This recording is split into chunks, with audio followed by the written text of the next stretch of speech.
This is a beautiful day. It's raining just a little, maybe not at the moment. This is Schooner Gulch Beach, and I was here a few days ago when the tide was out, and it was much, much larger. And there were huge rocks with tide pools, and the majority of them are underwater now. And I'm just feeling the metaphor, my friends. So this is Alane, Freund. I'm your international consultant on high sensitivity, and today I wanted to talk a little bit about parenting because this is such a great metaphor. And on the third Monday of every month, I host a webinar for parents who are parenting highly sensitive kids. I'm crossing the creek here.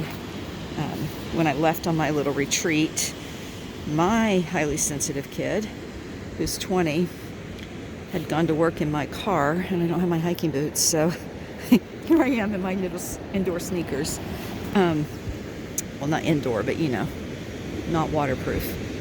Trying to get across the creek in a way that I will not have soaking wet feet for the rest of my trip, because today I'm headed home.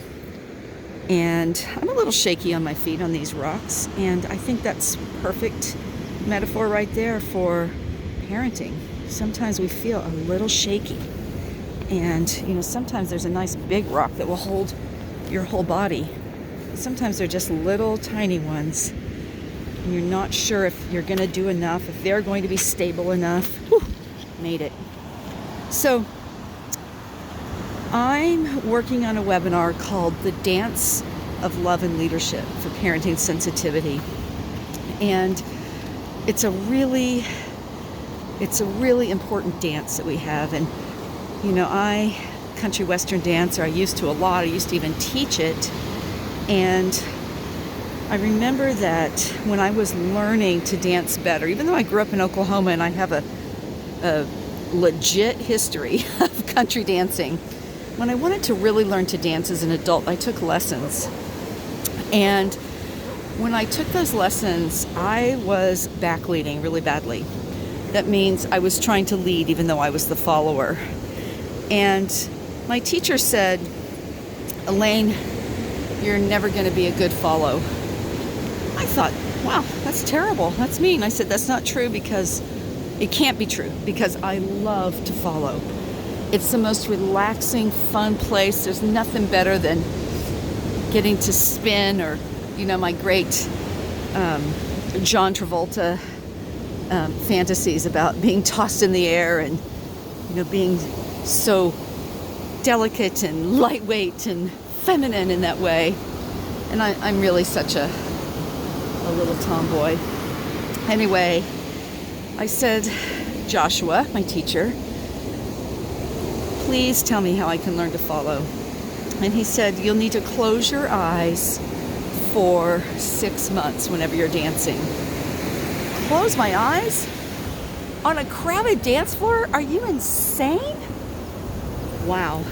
That meant that I had to really let go of control and trust my leader.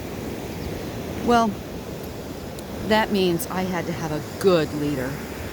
I had to dance with people that I could trust to be in charge, and to be scanning the environment, knowing what's safe and what's not safe, making decisions, and that when they sent me out for a spin, they would hold a good frame and give me a pointed spot where I could not be pulled off balance by their shaky leading. Are you getting my metaphor here? This is something that our children need from us, to be that leader. And although I focus on parenting highly sensitive children, remember that what's good for the sensitive child is good for all the children. They all need that kind of leadership. And I don't know that it's particularly popular to parent in that way right now. So I'll just take this metaphor one little step further on my puppy. I read a dog training site a few weeks ago that said, while raising a child is way more important than training a puppy, there might be some similarities. And see this line right here? This is a 50-foot long piece of rope that I bought at the hardware store, and put a snap on the end. So right now, Banjo has freedom to wander around on this little beach. But he knows, and I know, that at any time I can grab that line and get control of him. Now, it's interesting because the line is stuck on something, and that's perfect. That's with our kids. You know, every once in a while, they might have the freedom, and then they're going to feel a little tug from you. Something that you've done or said that reminds them that there are limits, and that even when they have some freedom, you're still their leader. I'm going to end with this right here. In fact, I'm going to take a photograph of that because that is just a beautiful example of good parenting.